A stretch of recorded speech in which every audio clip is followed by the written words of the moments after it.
Hola, cage fighting connoisseurs. This is Kid Nate, BloodyElbow.com, joined once again by Zane Simon, UFC Houston. Night before the Super Bowl, Korean Zombie returns, and Merck's Dennis Bermudez with a beautiful uppercut, 2 minutes 49 seconds in the first round. Zane Simon, thoughts? I'm really happy about that. I mean, I like Dennis Bermudez. He seems like a cool dude. Nothing I've ever heard about him or seen from him is anything other than he seems like a nice guy. And But he's a tough guy. He's a skilled yeah, fighter, badass dude, but he's not the Korean Zombie. no. And it's great to have Chan Sung Jung right back in the top of the featherweight division to make more cool fights. Yes, yes, because Bermudez was very credible. 2-fight win streak. He had a coming off of a 2-fight losing streak, but those were against tough guys.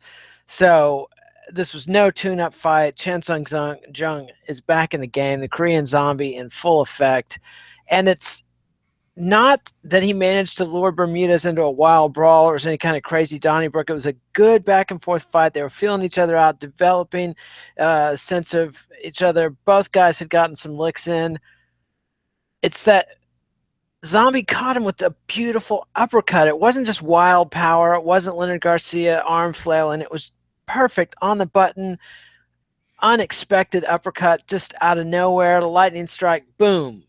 Sorry, good night, Dennis Bermudez. Yeah, I mean, Korean Zombie's always been a pretty good kickboxer when he actually puts his mind to it and actually focuses on being technical. It was just that he always used to brawl all the time. And I mean, he was game for some brawling tonight, but yeah, good and bad is that he got stung a bunch and wobbled, which is not great to see. But at the same time, it also shows that he's not rusty because he didn't panic. He didn't, he didn't screw up. He didn't have any hesitation about just stepping right back in the pocket and throwing that uppercut like that. I mean, and that's only going to come when your instinct is still sharp. And your shoulders are healthy. I mean, that, you can't pull that punch off if you're, having some kind of Cain Velasquez situation with the shoulder. Rest of the card wasn't terrible, wasn't great, went on too long, as Fox Sports 1 cards always do. In the co-main event, you have to think women's strawweight Felice Herrig spoiled things for WME because tough winner Alexa Grasso had been undefeated going into this fight, lost a unanimous decision to Herrig, and really, I thought Herrig easily won the fight. I mean, it wasn't a massive domination, but I didn't really see much compelling offense from Grasso.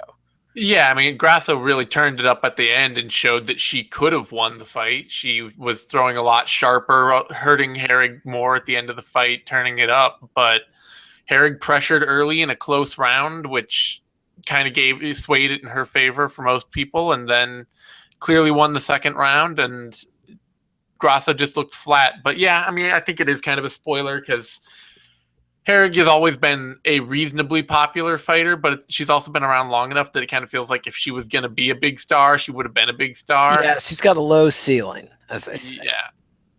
And Grasso was the future that they want to pump up. She's the next fighter they want to see up on headlining a Fox card or something like that, going against Paige and Van I don't think that permanently has been derailed. It's just a setback for her. It's just a setback, yeah. Yeah, but hopefully a learning experience. Like you say, she did turn it up towards the end, and was doing better. I think she's definitely.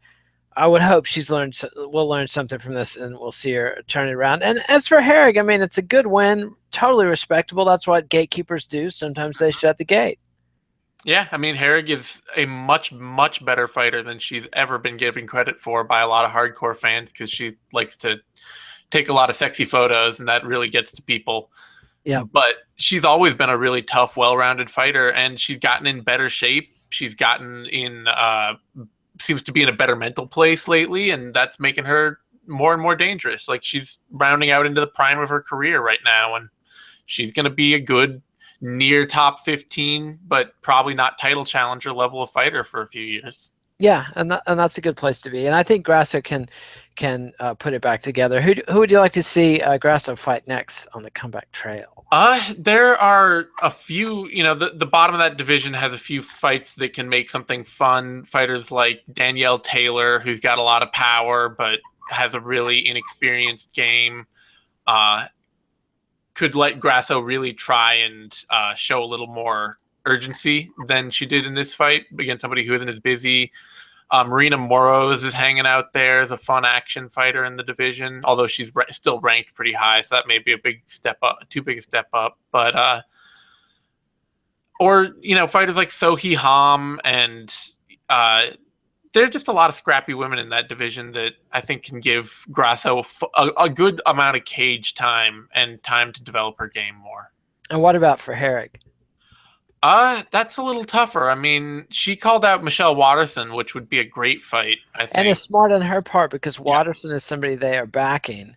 WME just signed her as a personal management. It's not that that's a conflict or anything, but it's smart for Herrig to go right back out there and try to spoil it again. And because if she was just fighting somebody more at her own level, she would not be headlining or co-maining or anything like that. Yeah. Like if she's fighting the Karate Hottie, she's got a much better shot of a featured spot on a card. Yeah, right, Go ahead. I think it's the best fight she's got out there in front of her. Honestly, the rest of the division, she's already got losses to some of the top fighters in there, and I think that Watterson would be a really good step up, especially because the thing with Watterson is still the biggest question has been, and one she kind of answered last time is she big enough for strawweight? And so it would be good to test her against another good vet like Herrig. Yeah, absolutely. Then in the third fight down, you had lightweights. James Vick beat Abel Trujillo with the Darce choke submission. Third round, 49 seconds. I mean, it's one of those things. Trujillo tends to fade as fights go on, and he never really seemed to get his offense together. Had survived some earlier submission attempts from Vick. But I mean, this is one of those fights when you got a guy, I can't remember if he's convicted or alleged domestic violencer against a guy who's cornered by Lloyd Irvin. It's just kind of like, I'm not at all averse to seeing people get punched. Let's put it that way. Yeah. I mean, I will always be a little softer on people who train with Lloyd Irvin because it's kind of a creepy cult atmosphere apparently, and people just get kind of sucked into that. And I can't really blame a fighter for being impressionable. If they weren't impressionable, they wouldn't be fighters. Yeah. God bless him. Trujillo, the domestic violence thing will always rub me a lot more the wrong way. But in general, this just kind of backed up my feelings that Trujillo has slowly over his time with the UFC and maybe his time with Henry Hooft has lost his edge. I think he really is much less aggressive in fighting than he used to be, at least in this fight. I think that Hooft in the corner for a few years telling him that he's trash and needs to get his game together may have kind of just wrecked his confidence. Yeah. Whatever is happening, it's not clicking. And now James Vick has a little bit of career momentum going.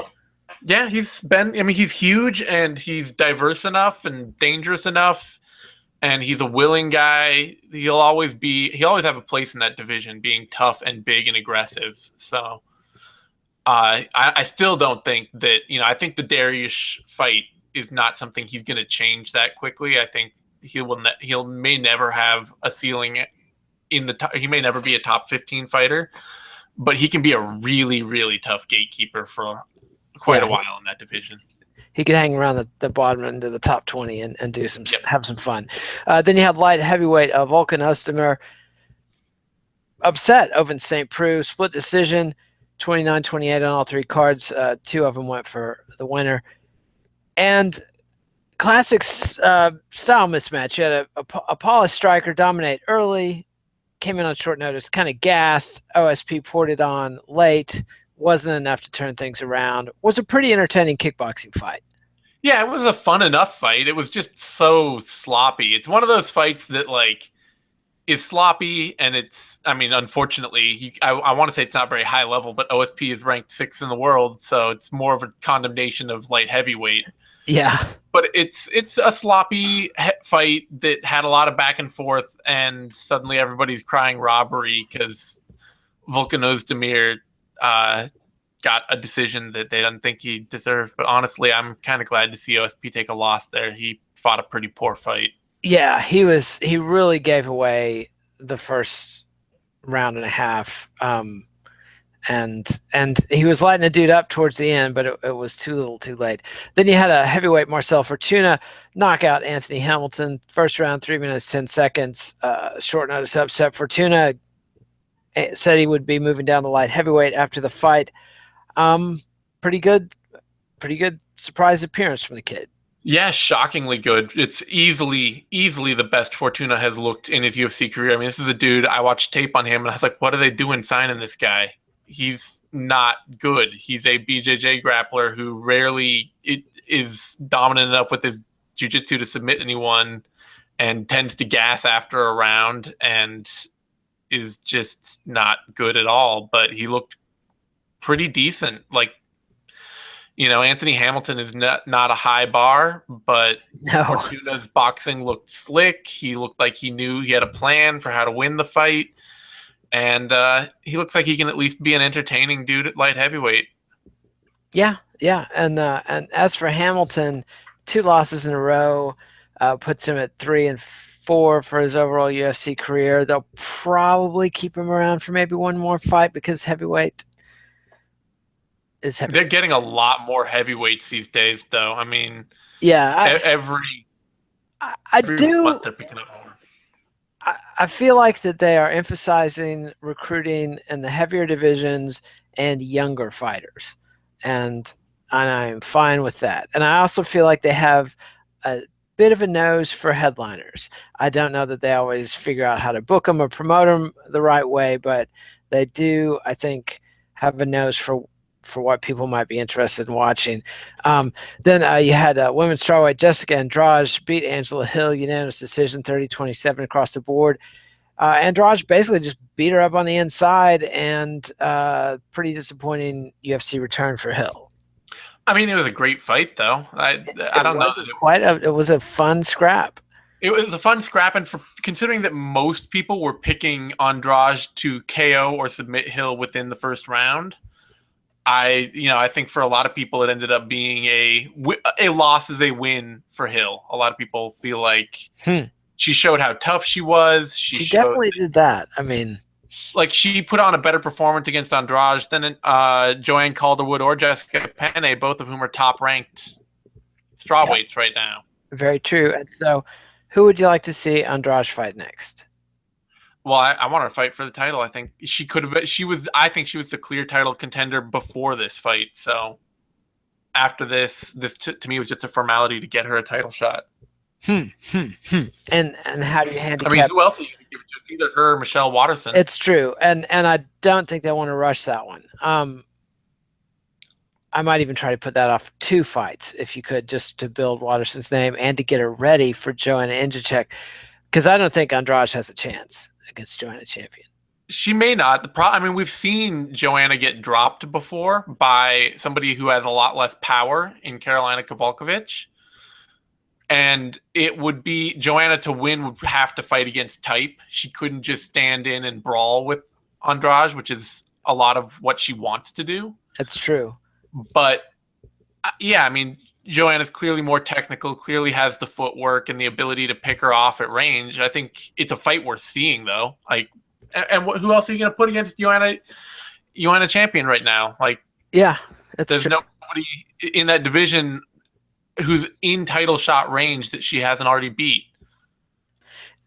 And do you think it's weird that this fight was so low on the card when it had title meaning, and the Herrig Grasso fight was so much higher?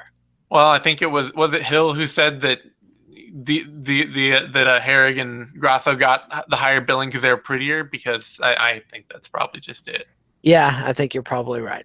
All right, and although I think the opener for the main card isn't that bad a spot, but no, it's like it was a fun action fight that a lot of people watched, but it feels like that Herrig versus Grasso fight was a much worse fight. Yes, definitely. All right, and then in the opener, or the headliner of the Fox Sports 1 preliminary card, heavyweight Curtis Blades beat Adam Milstead with basically broke the kid's knee. Like, just kept the kid hurt his knee, and dude just kept working the knee with some pretty nasty. Basically, just broke Adam Milstead, I would say, more accurately. Like, it's not that it's not like Milstead landed wrong throwing a kick and hurt his knee or something. Blades was picking him up and bodying him around the cage until his leg buckled under him. And Blades is a scary dude. Like, he is, and it gives you even more respect for Francis Ngannou, because he murked Blades. Yeah, no, he knocked. Well, he didn't even. It was a doctor stoppage because Blades was all swole It was up, after 2 rounds. Yeah. which shows how tough Blades is. But Oh yeah. like Yes. Blades, he's one of those dudes that's cutting weight to get to heavyweight. That how many heavyweights do you see that can legit suplex other heavyweights? You don't see a ton of it, and he was just tossing him around. It was a beautiful thing to see. He's got Brock Lesnar's kind of physique and skill set in there. Yeah, And yeah. Although he takes a punch better, you he have to. takes a punch better. He's a little he's going to have a harder path than Brock. I think if Lesnar had to Yeah. go up through this kind of run, you may have seen him hit similar walls against dudes like Ngannou. Yes. Yes. But Blades has that same feel of being a dude who's learning how to use what is a ridiculously massive physical body to just pulp opponents. Yes. And a considerable skill set with the wrestling. Yeah. And so, yeah, and to me, it's really perked up the heavyweight division the last few months Yeah, between those things. for like 2010 on, the UFC didn't really sign any heavyweights that were under 35 and hadn't been kicking around for 15 years. And suddenly in the last 2 years, they're like, oh, we should actually kind of scout some guys and go maybe work on actually signing heavyweights. And they've signed like 3 a month for the past 2 years and have like 47 heavyweights under contract right now. Yeah, they know something that is most fight fans know. Dudes, people like to see heavyweights fight. I mean, heavyweights are draws. And they're not. It's not like they're costing you way more than flyweights to sign them. So Nope. why not sign every big guy you can get your hands on? Yeah, a broke heavyweight punk kid from nowhere is just as cheap as a flyweight punk heavyweight or punk flyweight kid from nowhere. All right, then you had featherweight Chaz Skelly beat Chris Grutzemacher, submission, rear naked choke, second round, 2 minutes, 1 second. Skelly's another guy. Now, he's not a youngster, he's early 30s, but he's got kind of a new shine to him. I mean, he's not that familiar to fans and is building a little head of steam. He's a fun action fighter at the very least. He's the kind of dude who, he's sharpening up his striking. I can't remember if it said like he was going out to Hooft's gym. I think I may have heard. That's what they were talking about. Yeah. So he's working on his striking. He's probably never going to be a really great striker, but he's an action wrestle grappler who's always going to be exciting and fun. And if you have the right skills to shut down his wrestling and grappling game, you can beat him. But if you don't, yeah, he's going to put on a fun fight and beat you. Yes, yes, and so that's fun to see. Then you had a bantamweight Ricardo Ramos beat Michinori Tanaka unanimous decision. Ramos hurt him early. And basically coasted after that.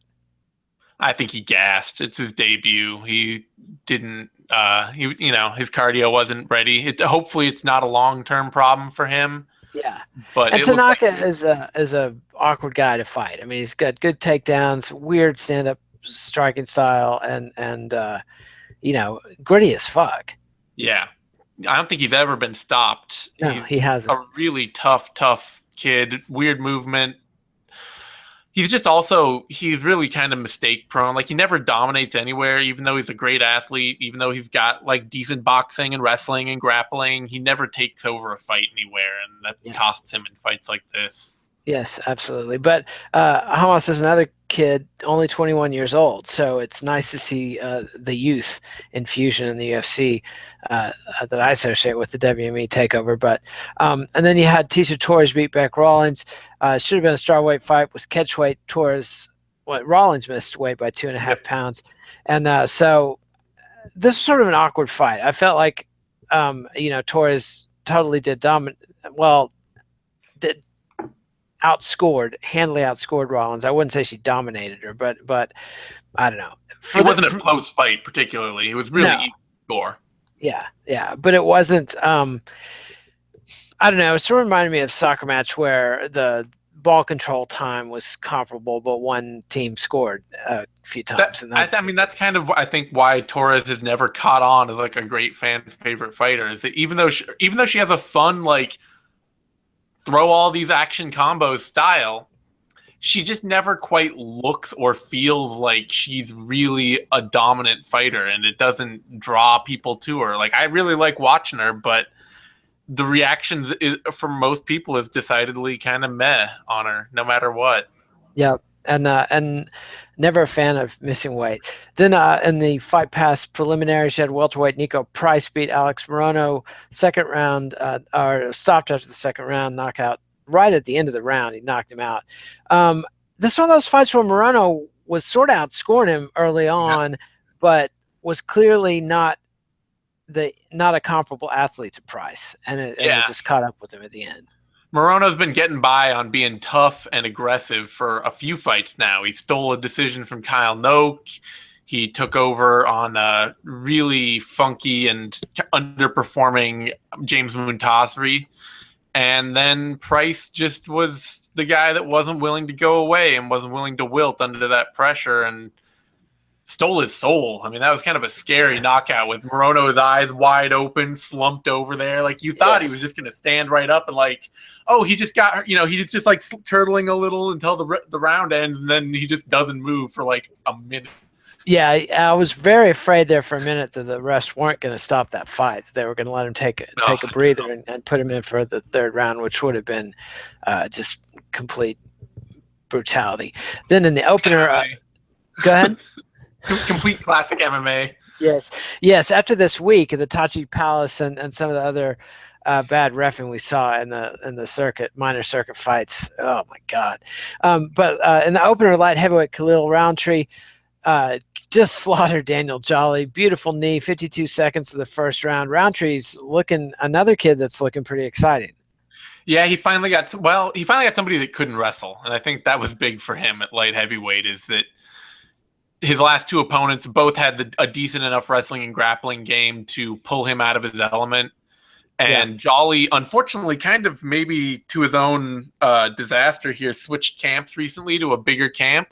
And he's always been kind of like a traditional martial arts based sort of point fighting, light, lots of light striking style. Yeah, and that's I think going to a big MMA camp, they're like, you should wrestle this dude. That would be the smart way to win. And he didn't actually have the wrestling chops to wrestle. Yeah. He just ate a huge knee for it. Yeah, and just got knocked out cold. And so, Roundtree was a guy who's probably looking at getting cut if he had lost another fight. So, yeah, and then it got pulled up from Fight Pass and shown on the Fox Sports 1, I believe in the prelims, because they only had 4 fights and they had a big long time slot to fill. So, I mean, for me, ultimately, the only thing I'm going to remember about this card in a week and a half is that the Korean Zombie got a big knockout. Yeah, that's it was not a card that was ever going to be filled with like major name value. The fun fights paid off, unfortunately, too. Some of the not fun fights really slowed the fight down. I mean, yeah, Herrig Grasso, which could have been fun. A lot of people expected Grasso to really show up, ended up not being great. OSP versus Ozdemir was not a good fight. And then, the rest of the card just wasn't that memorable. So yeah. But seeing the Korean Zombie come back and get a big knockout over a very tough Dennis Bermudez, very exciting stuff. And I look forward to seeing more of the Korean Zombie. He's only 29 years old. I mean, for a guy that has quite a bit of fight experience, before he came to the UFC, had a decent length UFC run, and then took a couple years off because of injuries and Army service. He's not that young. I mean, he's not that old. 29 years old. There's hopefully 3-4 more years of Korean Zombie for us to enjoy. Yeah, assuming he stayed in. I mean, it appears he stayed in good shape and he stayed sharp over those 3 years. I don't think that it's gonna. I think it may be a better thing for his career in the long run to have taken a big stretch of time off to heal up and recover and maybe take a fresh look at how you train and approach the game and all that from the sidelines for a few years. And I was briefly fantasizing about Korean Zombie versus Conor McGregor, but that would be not probably that great a fight. But it was fun to think about. That would not happen. I can't imagine Conor McGregor taking that fight. Yeah, no. I mean, that's the thing about Conor McGregor. He's basically moved on beyond MMA at this point. So we'll see what he does. But it's fun to see the Korean Zombie back. I still don't think he's going to beat Jose Aldo in a million years. But anybody short of that, he could he has a chance. He could watch. Yeah, I mean, I'd love to see him fight Max Holloway and down the line if they could Yeah, put that fight together, or I mean, Cub I'd pick Swanson Holloway, again. but that would be a fun fight. Actually, has he ever fought Cub Swanson? He's never fought Cub Swanson, has he? That seems Hmm. shocking, Hmm. but he is not. Yeah, they need to That could make be fun. Korean Zombie versus Cub Swanson has to happen. Yep. Yep. All right. In fact, that should happen next. That I second that emotion. And so next week we'll have UFC 208, the women's featherweight title debut with Holly Holm and Janine Durandamy. I like the angle they were pushing, the pushing that was going to be a striking fight, and definitely reminding us that Anderson Silva is in the co-main event against. I can't believe I'm saying this, Anderson Silva and Derek Brunson. You know, like, did you ever think you would say that? No, I don't. I still don't get the booking at all, especially because I have this sinking feeling that Derek Brunson is just going to run after him and club him with something, and we're all going to be real sad. And then you're going to get a main event fight between two women who are not necessarily known for pulling the trigger. Yeah, it could and it could just end up being a really depressing two fights at the top of that card. Yeah, and if Jacare Souza somehow gets involved in a hug fest with Tim Boetsch or something, I think that fight we're at least assured that the only way Tim Boetsch is winning is if he knocks out Jacare Souza, and Tim Boetsch's grappling record on the ground has tended to be either redneck judo or instantly subbed. So I'm I'm not as worried about that. No, but anyway, we'll have all the fixings for that with the Care Don't Care preview and the MMA Vivisection, and of course the 6th round. But this week, tomorrow, Eugene will have Knuckle Up and be talking about tonight's fight card. Then we'll have If I Did It. So subscribe to MMANation.com on YouTube. Subscribe to MMA Nation on iTunes. Get the audio without the ugly. Follow us on Twitter at the Zane Simon, at Kid Nate. Read us at BloodyElbow.com. Zane, thank you very much. Adios, MMA aficionados. We'll see you next time.